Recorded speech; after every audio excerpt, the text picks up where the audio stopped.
I'm Jane. Welcome to the Attract Capital webinar series. I'm here with CEO and founder David Barnett. Hello, everybody.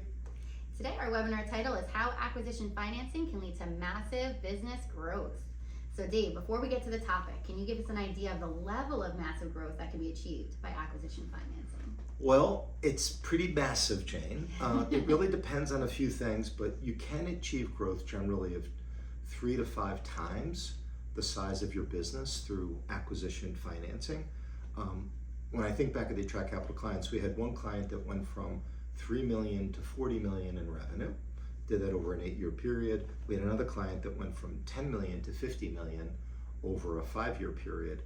So it is quite massive growth, and it's pretty quick. It's not 10x generally through acquisition financing, but 3 to 5 times is certainly a great way to go and will lead to a very lucrative exit for the owner of the business. Mm-hmm. Absolutely.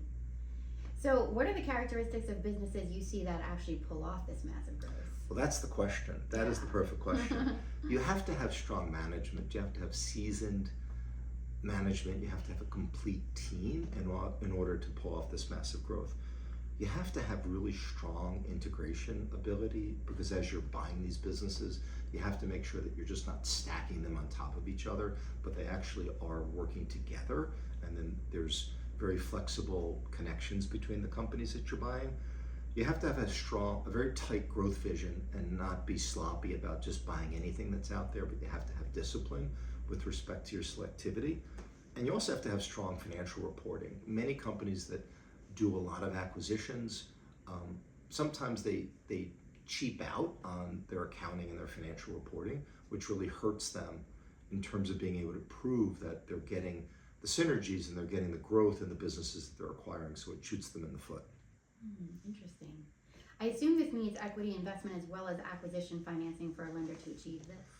Well, most deals need, if there's a lot of acquisition growth, you need some equity, but you may not need an outside equity investor, and you may be able to achieve all the growth funding and the acquisition funding through a lender.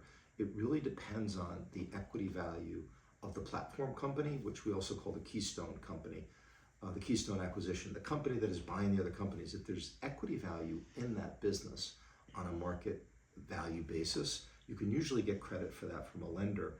So it really depends. You don't always need to bring in fresh equity. If you don't own a business, you're going to need to bring in fresh equity.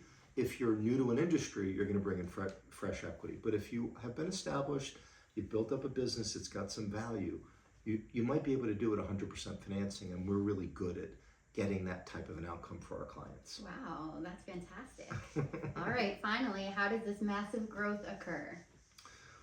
Well, the massive growth occurs if it's 100% financed by a lender, then you're really adding significant revenue, and you're not diluting yourself with another investor. So you're getting massive growth in the value of the company, and you're not sharing any of that value creation with another investor. So scaling up rapidly without any equity coming in is just it's a very positive outcome for the owner of the business. And it's almost a perpetual motion machine. If you're buying these companies at the right level and you have the lender who will lend at a certain level, you can just continue scaling up and continue using the capital. And that's what a lot of the acquisition financing facilities that we put in place do for our clients. It sort of creates this frictionless motion where you can just acquire your way to a much larger entity. But again, you cannot do that without bringing in equity if you are a first-time buyer or if you don't own a business. You can only do that if you have value in the business. But you basically build up a lot of additional revenue that's very accretive, and you're holding on to all your shares at the same time. So that's how you do it. Wow, that sounds great. Here's to massive growth. Massive growth, you gotta love it. Well, there you have it. Thank you so much for tuning in. We look forward to seeing you next time on the Attract Capital webinar series.